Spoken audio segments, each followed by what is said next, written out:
MIM का उत्तर प्रदेश में जो 100 सीटों पर इलेक्शन लड़ रही है, इससे लोग बोल रहे हैं कि अगर ओवैसी जो है बीजेपी के एजेंट नहीं है तो 403 सीटों पर इलेक्शन लड़ना चाहिए। उन्हें 100 सीटों पर इलेक्शन क्यों नहीं लड़ रहे हैं वो?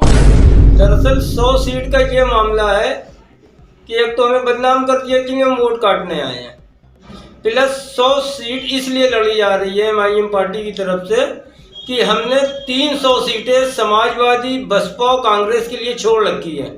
अगर उनके अंदर क्षमता है वो चुनाव जीत के सरकार बना ले, हमें कोई आपत्ति नहीं है। और 100 सीट पे इसलिए लड़ रहे हैं कि 400 सीट पे हम लड़ेंगे तो हो सकता हो कि कुछ वोटों का बिखराव हो और समाज बीजेपी जो है चुनाव जीतने में आसानी हो जाए। इस वजह से सदन ने जो मेरे बात कही है कि हम 100 सीट पे ही लड़ेंगे और बाकी अगर जो हमें कह रहा है कि हम वोट काटने आए हैं तो 2017 के चुनाव में सपा और कांग्रेस ने गठबंधन किया था और 100 सीट पे कांग्रेस ने चुनाव लड़ा था, 6 जीती थी और बाकी सब बीजेपी कामयाब हो गई थी।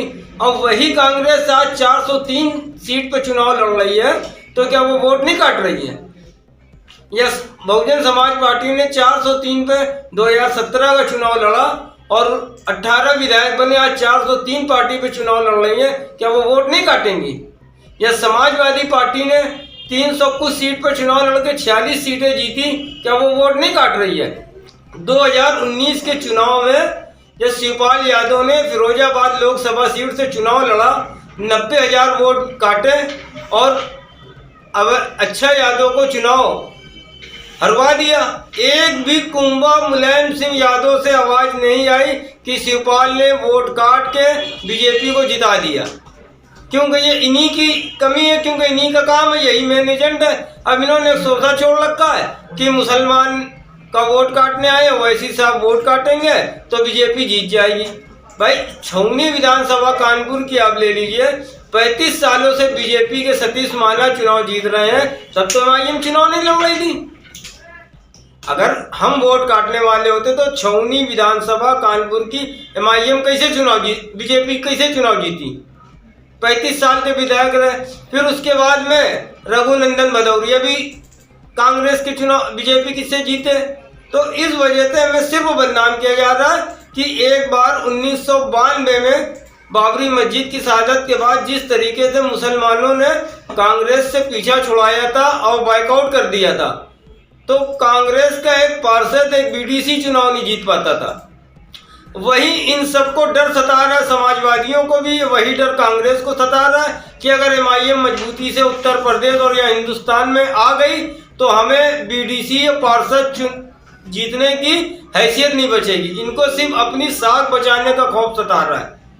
सच्चाई यही है। इसी वजह से हम एमआईएम पार्टी को बदनाम किया जा रहा है। जो बीजेपी हो या सपा हो या बसपा हो या कांग्रेस हो, जितनी भीड़ पैसा दे के बुलाती है उससे कहीं ज्यादा जब सदर साहब मेरे आते हैं तो उससे ज्यादा पब्लिक दीवानगी दिखाती है कि फ्री में वो आती है, किसी को घर घर बुलाने की जरूरत नहीं पड़ती है।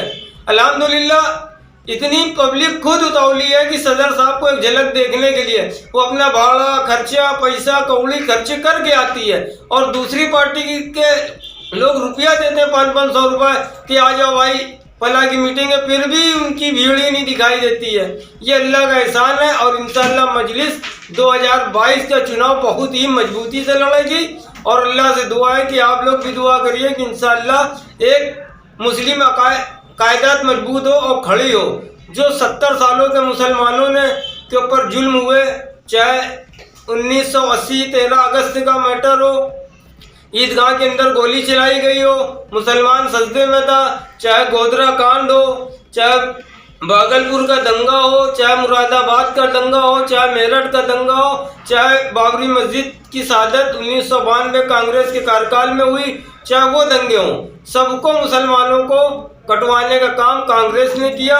और कांग्रेसी एक ऐसी पार्टी है जिन्होंने मुस्लिम के विरोध में जितने भी संगठन आज खड़े हुए हैं, चाहे वो आरएसएस हो, चाहे बजरंग दल हो, चाहे शिवसेना हो, चाहे हिंदू वाहिनी हो या हिंदू सम्राट हो, इन सबको कांग्रेस ने अंदरूनी ताउन करके उन सबको मुसलमानों के खिलाफ खड़ा किया। ये कांग्रेस की सोची समझी राजनीति, प्लानिंग, एक साजिश के तहत मुसलमानों को सिर्फ मरवाने और कटवाने की राजनीति 70 साल से चली आ रही है हिंदुस्तान के अंदर। और जब चुनाव का वक्त आता है तो इन्होंने 47 से लेकर 2022 तक के सिर्फ मुसलमानों को वोटों को बंटवाया ताकि बीजेपी रहे, मुसलमान अक्सरियत में ना आ पाए। इस वजह से इनकी यही एक प्लानिंग रही है और इंशाअल्लाह अब के उनके ख्वाब और उनकी प्लानिंग सब खत्म होगी। हमारे असद साहब आएंगे और 2022 का चुनाव इंशाअल्लाह बहुत ही मजबूती से हम लड़ेंगे और इंशाअल्लाह जीतेंगे भी।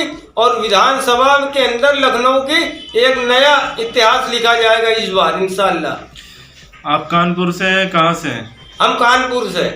आप MIM के किसी पद पर हैं? नहीं, हम सिर्फ एक सदस्य हैं और कार्यकर्ता हैं और कार्यकर्ता ही इंशाअल्लाह रहेंगे। और MIM को लोगों को जोड़ जोड़ के पहले हम बुनियाद अपनी मजबूत करेंगे, जब हम इंशाअल्लाह किला खड़ा करेंगे अपना।